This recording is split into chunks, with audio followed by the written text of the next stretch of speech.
Welcome, history buffs, curious minds, and political enthusiasts. Prepare to journey back to a pivotal, yet often overlooked moment in American history.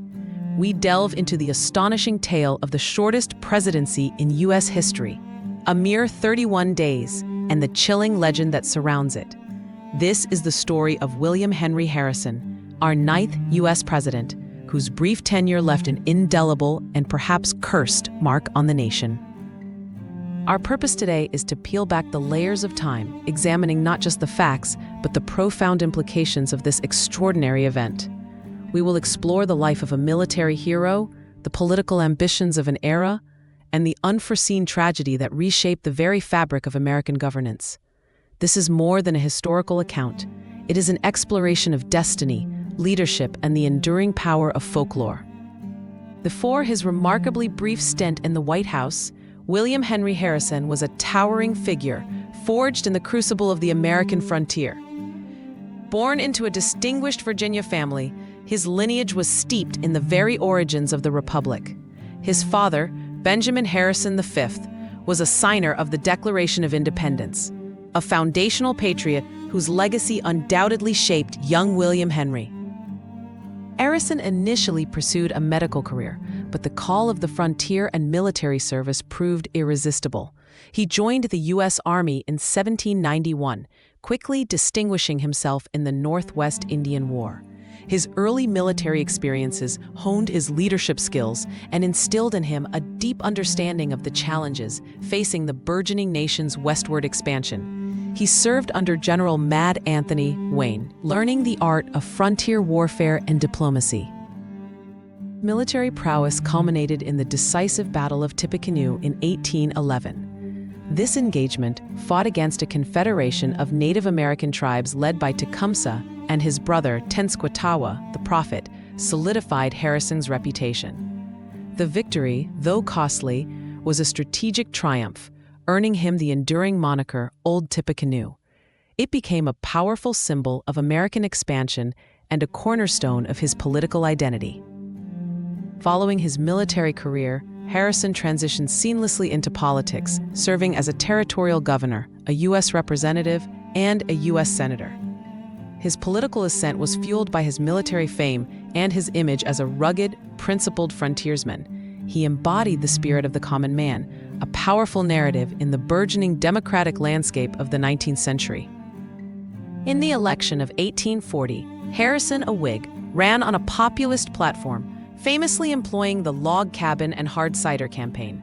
This strategy portrayed him as a man of the people, contrasting sharply with the perceived aristocratic image of incumbent President Martin Van Buren. At 68 years old, Harrison was the oldest president elected at the time, a detail that would tragically underscore the fragility of his health. His grandson, Benjamin Harrison, would later become the 23rd U.S. president, further cementing the family's unique place in American political history. March 4, 1841 dawned cold and blustery, a stark contrast to the warmth of the nation's anticipation. It was William Henry Harrison's Inauguration Day, a moment of triumph that would tragically become legendary for its unforeseen consequences. The political climate was charged. The Whigs had finally wrested control from the Democrats, and Harrison was expected to usher in a new era. Despite the biting wind and damp air, Harrison, perhaps eager to project an image of robust vitality, made a fateful decision. He chose to forego an overcoat and hat, opting instead for a simple suit. This seemingly minor oversight, born of a desire to appear strong and resilient, would prove to be a critical miscalculation for a man of his age. The optics of a vigorous leader, defying the elements, were paramount in an era before mass media. What followed was an exceptionally long inaugural address, a marathon of rhetoric, clocking in at a staggering 8,445 words. It remains the longest inaugural speech in U.S. history, lasting nearly 2 hours.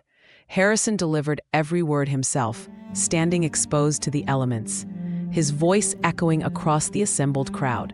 The speech, a detailed outline of Whig principles and a critique of past administrations, was a testament to his endurance, but also a profound drain on his physical reserves. The physical toll of that day became painfully clear just 3 weeks later. After another extended outing in the rain, Harrison developed a severe cold, which quickly progressed to pneumonia. The illness was further complicated by a gastrointestinal ailment, likely typhoid fever, a common and deadly affliction of the time. Medical understanding was rudimentary, and treatments were often ineffective. This direct chain of events, from a seemingly minor oversight in attire and an overly ambitious speech duration to a fatal illness, highlights a poignant historical lesson. Even the most powerful figures are subject to the vulnerabilities of the human condition. Harrison's determination to project strength ultimately contributed to his demise, a stark reminder of the delicate balance between political image and personal well-being. William Henry Harrison's presidency lasted an unprecedented 31 days, from his inauguration on March 4, 1841, until his death on April 4, 1841.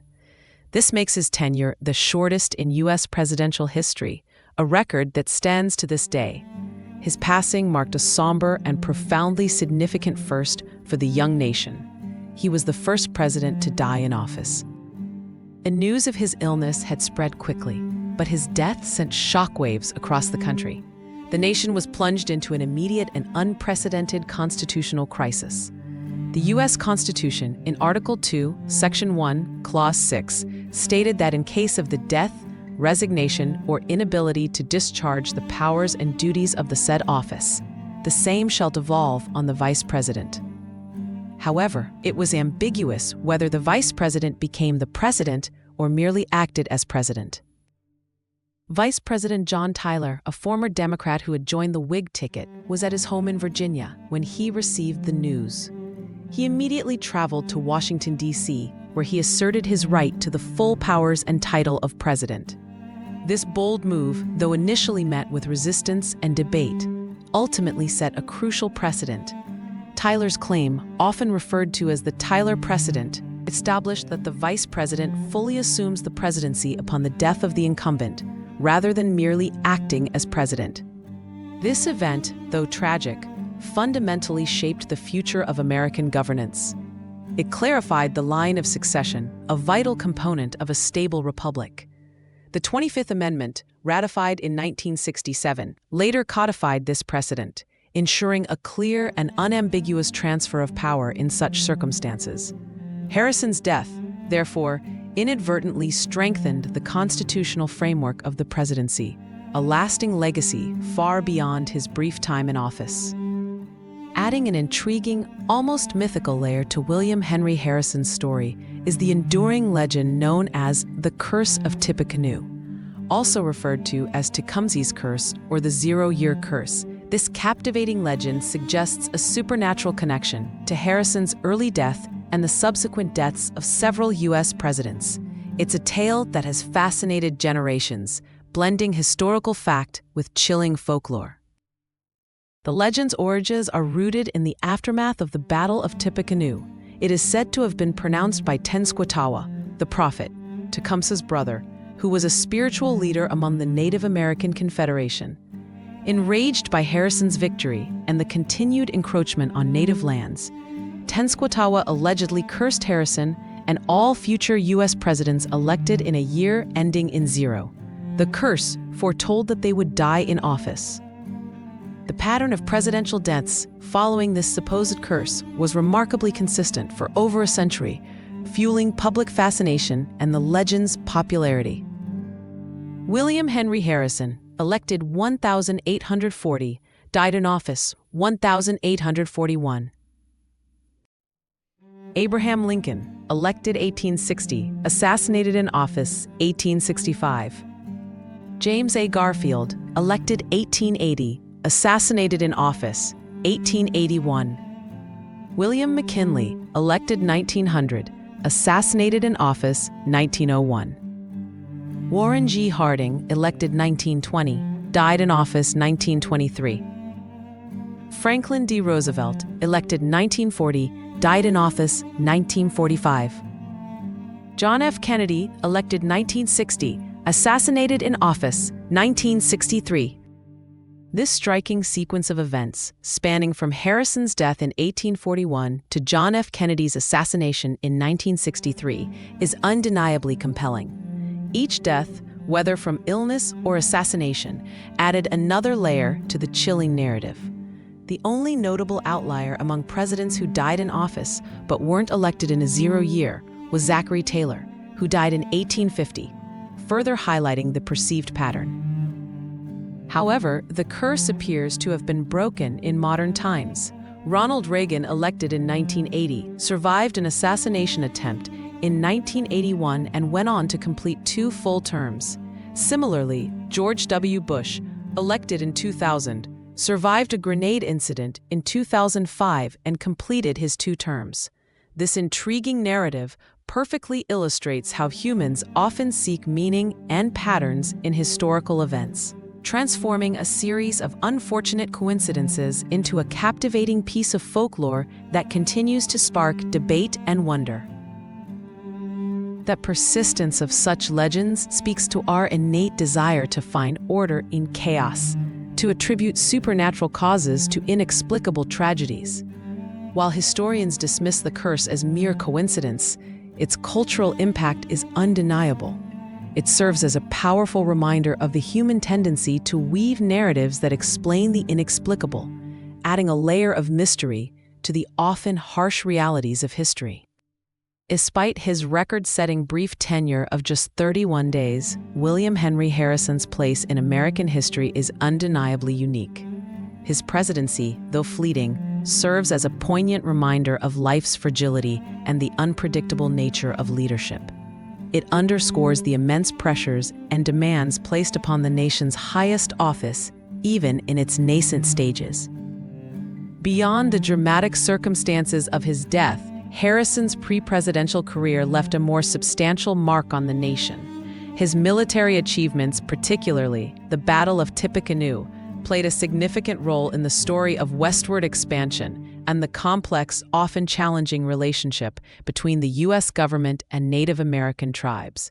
He was a key figure in shaping the frontier, a contested space where American ideals clashed with indigenous sovereignty.